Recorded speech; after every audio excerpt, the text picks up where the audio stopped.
मालूम है कि ब्लड प्रेशर जो है एक ऐसी बीमारी है जो आपके बहुत सारे ऑर्गन्स को अफेक्ट करती है।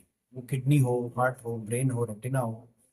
कुछ ऐसे पेशेंट्स भी होते हैं जिनका बीपी रूटीन दवाओं से कंट्रोल ही नहीं होता। और अगर हम उसको कंट्रोल नहीं करेंगे तो ये पेशेंट्स बाय द टाइम 5 7 6 साल के बाद में आपको किडनी के पेशेंट बन जाएंगे परमानेंटली। किडनी डैमेज हो जाएगी, हार्ट फेल हो जाएगा। देखिए, 10 मिलीमीटर बीपी अगर बढ़ता है किसी का, उसको ब्रेन के चांसेस, ब्रेन प्रॉब्लम्स होने के चांसेस 40% बढ़ जाते हैं। स्ट्रोक होने के चांसेस, स्ट्रोक मतलब पैरालिसिस। 5 मिलीमीटर अगर बीपी किसी का बढ़ा रहता है तो उसको हार्ट फेलियर, हार्ट अटैक होने के चांसेस 10% बढ़ जाते हैं। तो ये इंपॉर्टेंट है कि ये जो साइलेंट किलर है बीपी, उसको हमें ठीक करना है। तो अभी कई ऐसे पेशेंट्स होते हैं वो रूटीन बीपी की मेडिसिन से कंट्रोल नहीं होते। अब जैसे इनको 6 मेडिसिन चल रही थी, एक ही मेडिसिन में 3 दवाइयां थी, वो सुबह शाम चल रही थी, उसके बाद भी बीपी बढ़ा हुआ है। अभी यंग पेशेंट है और is a rider, is a civil engineer, is a rider. अभी कब तक आदमी दवा खाए? और आगे जाकर कभी दवा छूट गई तो वो जो सिवियर जो रिबाउंड ब्लड प्रेशर होता है, 240 तक पहुंच गया था इनका बीपी, उससे ब्रेन डैमेजेस हो सकते हैं। तो हमने इनको आरडीएन ऑफर किया, रीनल डीनर्वेशन थेरेपी। बेसिकली इस डीनर्वेशन थेरेपी करना कोई बहुत मुश्किल काम नहीं है। इसके लिए आपको एक सपोर्ट सिस्टम की चाहिए होता है, जो अपोलो में अवेलेबल है। जो इसके कैथेटर्स होते हैं वो विदेशों से आते हैं, वो इंडिया में बनते नहीं हैं। तो वो मेट्रॉनिक का कैथेटर हमने यूज किया है इस केस में। और हमने ये प्रोसीजर 1.5 से 2 घंटे में किया। इसमें जो हम लोग जो नर्व्स को एब्लेट करते हैं वो रेडियो फ्रीक्वेंसी एब्लेशन से करते हैं। मतलब उस रेडियो फ्रीक्वेंसी एब्लेशन का हार्ट के ऊपर कोई या बॉडी के ऊपर कोई लॉन्ग टर्म साइड इफेक्ट्स नहीं। इनफैक्ट शॉर्ट टर्म भी कोई प्रॉब्लम नहीं है। रेडियो फ्रीक्वेंसी एब्लेशन हम पहले भी हार्ट में यूज करते रहते थे, जब अरिथमियास को ट्रीट करते थे। आपने सुना होगा ईपीएस, आरएफए। तो इसका कोई ऐसा साइड इफेक्ट है नहीं। और बहुत अच्छे से ये प्रोसीजर हो गया। इन्होंने बहुत अच्छी तरह से रिस्पॉन्ड किया। इनफैक्ट जब हमारा प्रोसीजर खत्म हुआ तो टेबल पे इनका बीपी 240 से 160 हो गया था। और अगले दिन जब हम इनको वार्ड में शिफ्ट करने लगे आईसीयू से, तो इनका बीपी 110 हो गया। 110/70 80 ऐसा हो गया। तो ये रिस्पॉन्स बहुत अच्छा है। शायद ये रिस्पॉन्स इसलिए भी इतना अच्छा है, जो हमारी एक्सपेक्टेशन से भी अच्छा था। वो इसलिए क्योंकि हमने इसमें बहुत समय लगाया। हमने अच्छे से जितनी भी उसकी आर्टरीज की ब्रांचेस थी, सब में रेडियो फ्रीक्वेंसी एब्लेशन किया। और वो जो नर्व्स थी उसको अच्छी तरह से ब्लॉक किया। क्योंकि ये प्रोसीजर आप बार बार नहीं कर सकते, क्योंकि एक तो कॉस्ट इश्यूज भी हैं। भाई, ये प्रोसीजर टोटल अराउंड 8 लाख के करीब पड़ता है। तो हम चाहते थे कि इसको पूरा टाइम लेकर के ईच एंड एवरी आर्टरी, तो 5 आर्टरीज थी राइट साइड में, रीनल आर्टरी की ब्रांचेस की बात कर रहा हूँ, और 4 लेफ्ट में थी। हम चारों में, पांचों में बारी बारी से गए और उस आर्टरीज को एडमिट किया। सो प्रोसीजर बहुत सिंपल है। इसमें कोई ब्लड लॉस नहीं होता है, इसमें कोई ऐसा बहुत कोई प्रीरिक्विजिट नहीं है। पेशेंट अगले दिन वार्ड में शिफ्ट हो जाता है, मोबिलाइज हो जाता है और घर चला जाता है। अब हम इनके केस में धीरे धीरे करके इनकी बीपी की मेडिसिन कम कर रहे हैं।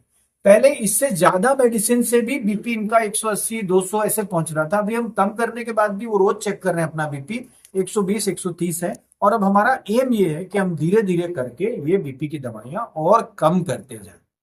लेकिन मैं इसमें अगेन आपको कहूंगा कि lifestyle modification, exercise, weight control, ये सब भी बहुत इंपॉर्टेंट।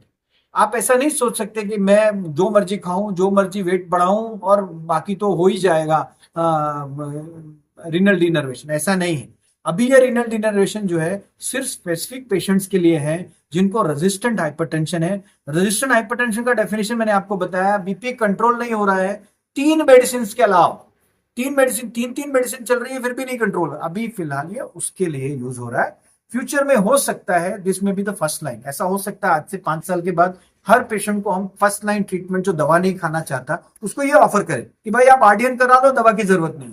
लेकिन right now it is not the first line treatment. Right now BP medicine and lifestyle modification still remains the first choice of treatment. Of course ऐसे patients के लिए हमको देना पड़ता है, करना पड़ता है।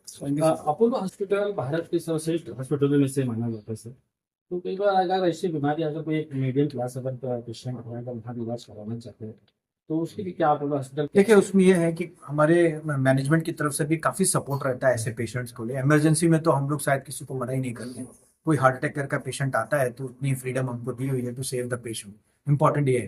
खैर, ये प्रोसीजर कोई इमरजेंसी नहीं है। और इम्पोर्टेंट ये है कि इंश्योरेंसेस भी सब कवर करते हैं। इनका भी इंश्योरेंस था, इंश्योरेंस के इन्होंने अप्लाई किया, अप्रूवल आया, फिर हमने किया। इंपॉर्टेंट ये है कि आपको इंश्योरेंस वालों को कन्विंस करना पड़ता है कि क्यों कर रहे हैं, उसका क्या रोल है। क्योंकि ये नई पद्धति है, लोगों को इसके बारे में ज्यादा मालूम नहीं है। आप देखो इंश्योरेंस वालों को हार्ट अटैक के बारे में, स्टेंट के बारे में सब कुछ मालूम है, लेकिन इस पद्धति के बारे में नहीं मालूम होगा, तो आपको अच्छी तरह से उनको समझाना पड़ेगा।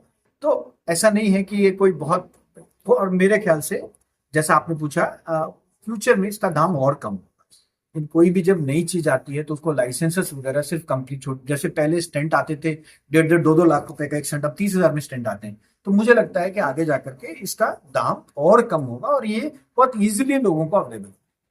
Thank you thank you sir. 3 महिन्यापासून मला ब्लरी विजन म्हणजे मला अस्पष्ट दिसायचं, चक्कर यायची, तोल जायचा. मग डॉक्टरांना जेव्हा कन्सल्ट केलं तेव्हा त्यांनी हा एक फायनल उपाय सुचवला का तुमचं मेडिकेशन्स पण चालू आहे, बीपी कमी होत नाही आहे, उद्या तुम्हाला अटॅक किंवा आणखीन किडनी डॅमेज किंवा स्ट्रोक येऊ शकतो, तर हा ऑप्शन आहे. तर दुसरा पर्याय नसल्यामुळे आणि अजून वय नाही आहे तेवढं, आणि माझे ऍक्टिव्ह लाईफस्टाईल आहे, म्हणजे मी सिव्हिल इंजिनियर आहे, मी प्रॅक्टिस करतो, मी प्रो बाईक रायडर आहे. तर मग 23 तारखेला ऑपरेशन प्रोसिजर करायचं ठरवलं. जास्त फार वेळ नाही, कॅथलॅब मध्ये 1 ते 2 तासाचा प्रोसेस होता. सेम डे मला आयसीयू मध्ये शिफ्ट केलं, दुसऱ्या दिवशी संध्याकाळी मला नॉर्मल बाहेर